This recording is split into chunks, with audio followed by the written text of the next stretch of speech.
ng laba. Yun. I-assort natin yung ating labahan sa kulay saka sa puti. Ayun, mga pantalon. Ayan, ito dito, mga damit. Ayun, yung mga underwear, mga bra, ayun yung puti. Kasi, operasyon tayo maglaba ngayon. Ayun. Jesus Maria, mga barahagan to eh.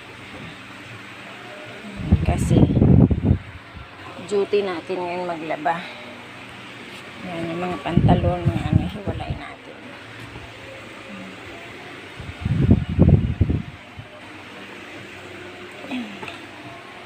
Dami kong labahan. Kasi, dapat kahapon pa ako naglaba. Kaso lang, Biyernes kahapon may ginawa ko kahapon. Kaya ngayon ako naglaba. Yan, yung kulay, puti, pantalon short, ayan, mga underwear, mga bra. Ayun, duty tayo maglaba, mga palangga.